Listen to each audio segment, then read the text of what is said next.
जैसे वत नर होत हैं भव सागर से पार। गुरु जी के सुमिरन मात्र से नाशत विघ्न अनंत। तासे सर्व आरंभ में ध्यावत है सब संत। तासे सर्व आरंभ में ध्यावत है सब संत। आप प्रगटे इस जगत में जीव काज सुधारने। शब्द नाव बनाई सुंदर दुखित जीव उबारने।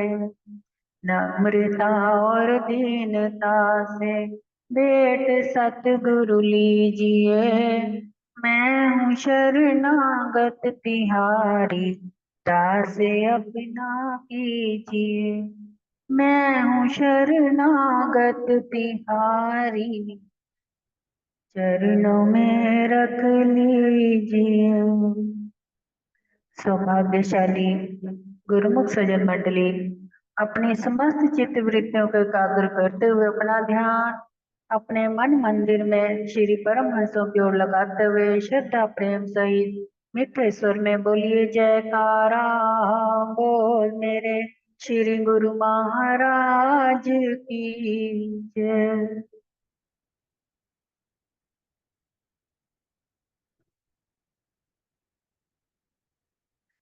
आवाज आ रही है? हाँ जी दीदी जी, आ रही है, बहुत अच्छी आ रही है।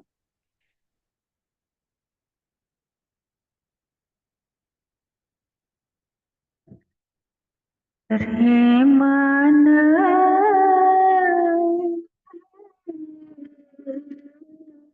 ऐसो कर जास। रे मन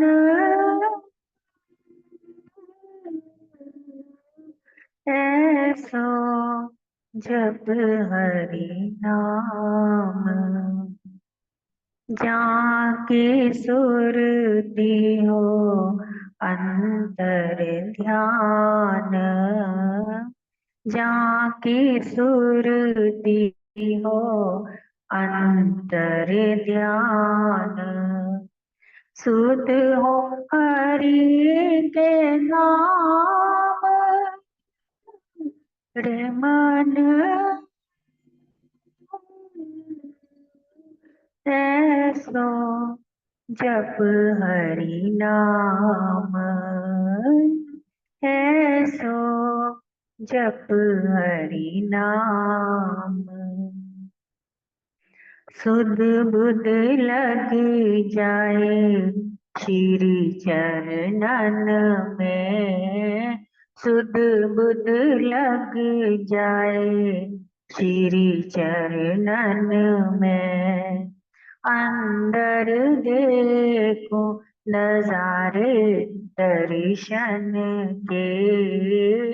अंदर देखो नजारे दर्शन के।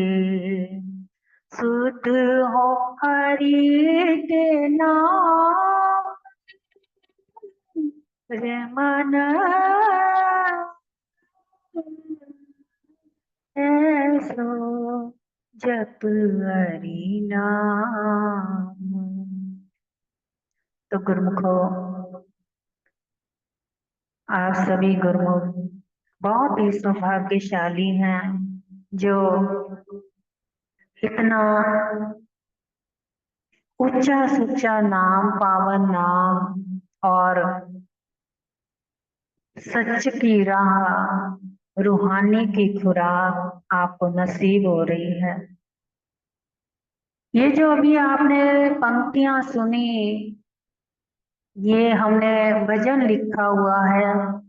ये उस भजन की पंक्तियां हैं, लेकिन हमारा मकसद भजन सुनाने का नहीं, आपको इस पंक्तियों द्वारा इस बात की तरफ इशारा करने को है कि हमने अपने मन को समझाना है कि हे मन, तो इस प्रकार से नाम जप कि तेरी जो सुरती है वो अंतर ध्यान हो जाए और शुद्ध बुद्ध जो श्री चरणों में ऐसे लग जाए कि अंदर ही अंदर से देखो अपने सतगुरु दाता दीनदयाल जी के दर्शन दीदार होने आरंभ हो जाए। जिस जीव गुरुमुख को अंदर से दर्शन दीदार होने लग जाते हैं गुरुमुखों, तो उसको कहीं भी फिर बाहर भटकने की आवश्यकता नहीं रहती है, क्योंकि जिसका अंदर भरा हुआ हो, भला वो बाहर दूसरों के बनाए हुए भोजन को क्यों चखेगा और क्यों भूख रखेगा दूसरे के प्रति। अगर अपना अंदर से भूख अच्छे से तृप्त हो गई हो, तो वो व्यक्ति कहीं भी चला जाए, वो कहीं भी किसी की भी चीज पर नियत नहीं रखता। इसी प्रकार अगर जिसके अंदर दर्शन दीदार स्वयं अपने अंदर से जागृत हो जाए, नाम सिमरन जप जप कर या प्रभु का ध्यान दिन रात कर करके, तो ऐसे व्यक्ति जो होते हैं जीवात्मा, वो अंदर ही अंदर प्रभु के साथ मिल जाती हैं। फिर उनको बाहर की तृष्णा, भटकना, व्यर्थ की चर्चाएं, व्यर्थ का भटकना सब समाप्त हो जाता है। जैसे उदाहरण के तौर पे एक भक्तियानी होती थी जिसका जिक्र आता है मुसलमानों में, कि जिसका नाम था राबिया बसरी। राबिया बसरी से किसी ने पूछा कि तू नमाज कब पढ़ती है? तो उसने बताया कि नमाज का क्या पढ़ना। तो फिर दूसरे ने पूछा कि हमारा कहने का भाव है कि तू नमाज जो पढ़ती है, क्या खुदा के आने पर पढ़ती है या फिर खुदा के जाने पर पढ़ती है? तो उसने बताया कि जब खुदा आ जाता है तभी नमाज पढ़ती हूँ, यानी कि जब खुदा आता है तभी नमाज पढ़ी जाती है। तो उसने पूछा कि भला तुझे कैसे मालूम कि खुदा आ गया है? तो कहने लगी कि जब अंदर धड़कने तेज हो जाएं और अंदर एक खुशी की लहर उठे या फिर विरह के आंसू आ जाएं या अंदर झूमने का मन करने लगे, मस्ती आने लगे, भक्ति करते करते आनंद छा जाए, तो समझ लो कि खुदा आ गया है। क्योंकि एक भजन आपने सुना है ना गुरुमुख को, जब सतगुरु आते हैं तो खुशियाँ आती हैं, ले लेते चरण धूली गुरुमुख मुस्काते हैं। सतगुरु के आने से शुभ मंगल होता है, गंगा की तरह पावन मन निर्मल होता है। ये अपने भक्तों को सब कुछ दे जाते हैं, जब सतगुरु आते हैं तब खुशियाँ आती हैं। यानी कि जब खुदा उसका आता है तो उसके अंदर खुशियां आ जाती हैं और दिल झूम झूम के नाचने लगता है, गाने लगता है।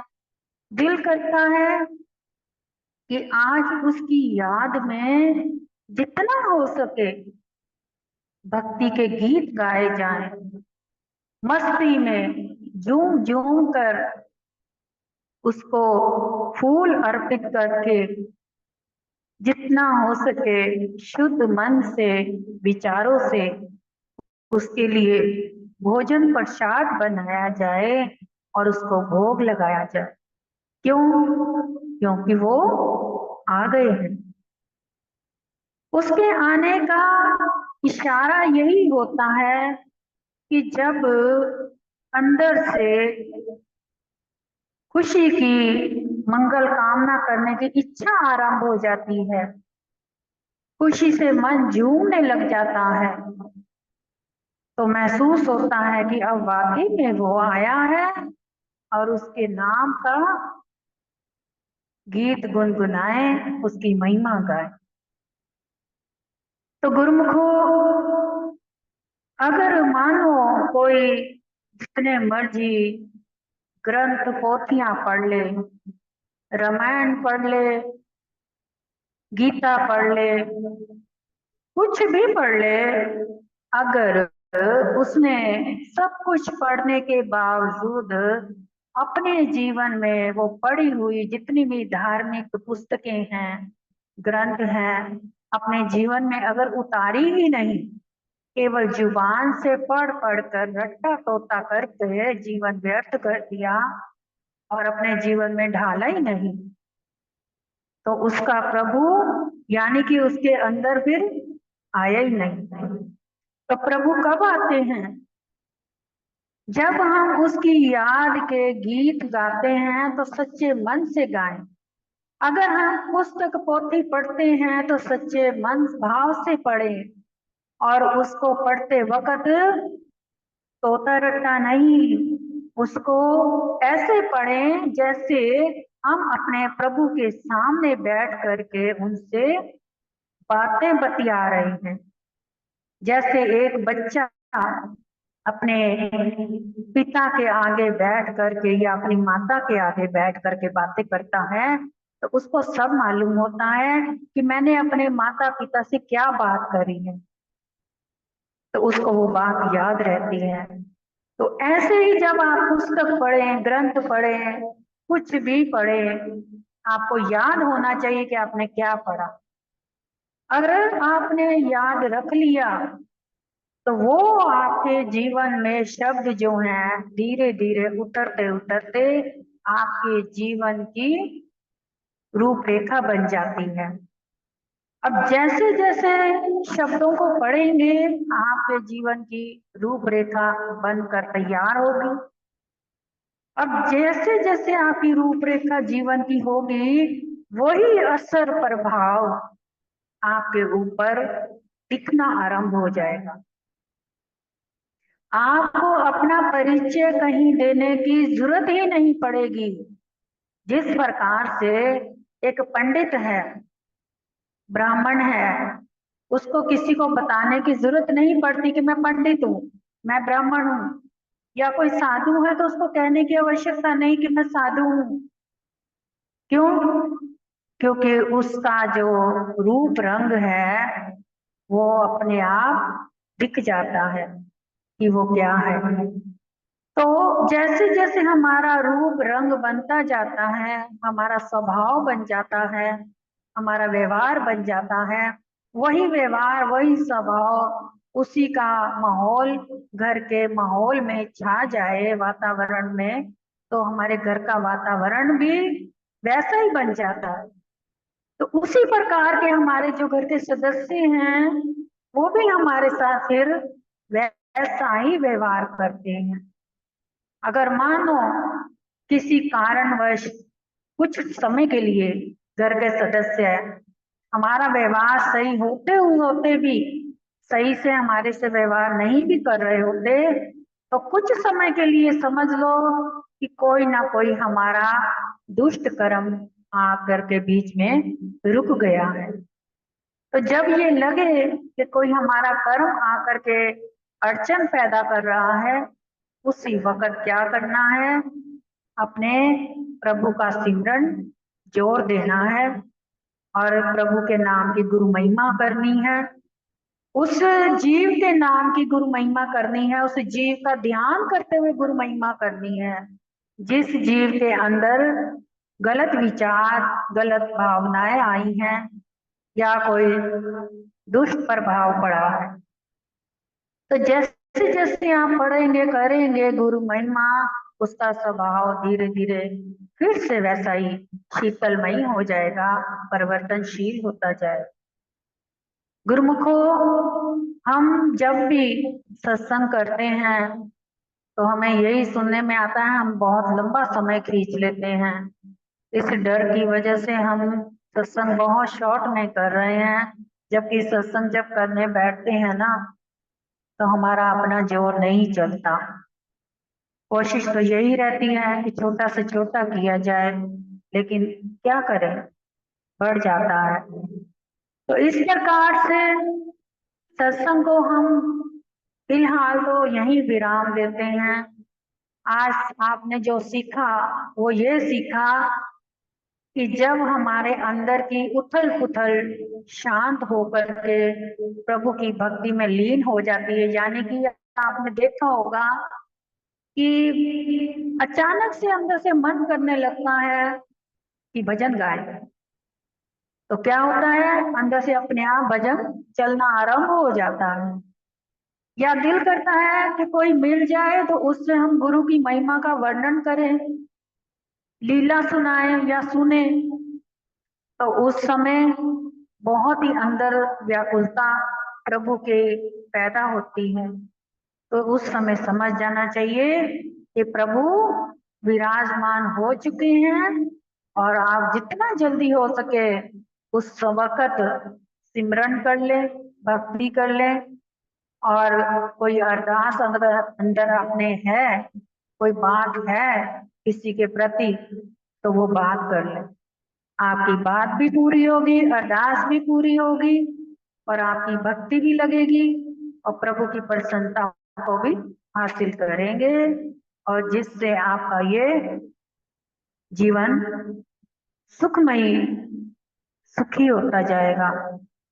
जीवन के सारे जो भी परेशानियां, रोग हैं, वो भी धीरे धीरे समाप्त हो जाएंगे। गुरुमुखो, एक बात और है कि किसी का भी अगर जन्मदिन आता है तो ये बात जरूर ध्यान रखना, कभी भी किसी के भी जन्मदिन पर भूल कर भी किसी को ये दुआ नहीं देनी चाहिए कि भगवान करे मेरी भी उम्र तुझे लग जाए। इसका मतलब जानते हैं क्या है? इसका मतलब ये होता है कि मानो किसी ने तो अपनी तरफ से भला किया दूसरे को अपनी उम्र कह के कि मेरी भी उम्र तेरे को लग जाए, लेकिन इसका मतलब ये हो जाता है कि जिसने अपनी अगर उम्र किसी को देने की सोची है तो उसकी जिंदगी के जितने भी दुख दर्द हैं, शारीरिक तकलीफें हैं, फिर उम्र के साथ साथ वो भी जाएंगी। तो इसलिए किसी को सोच समझ कर दुआ दें। कभी भी किसी को ये नहीं कहें कि मेरी उम्र लग जाए, हमेशा ये कहें कि परमात्मा तेरे को सुखी रखे, स्वस्थ रखे और सदा परमात्मा की बंदगी में तेरा जीवन व्यतीत हो, ऐसी दुआएं दें। तो गुरुमुखो, आज की यही सत्संग रूपरेखा समाप्त करते हैं, क्योंकि इशारा आ गया है सुरेश भगत जी का। बोल जयकारा बोल मेरे श्री गुरु महाराज की।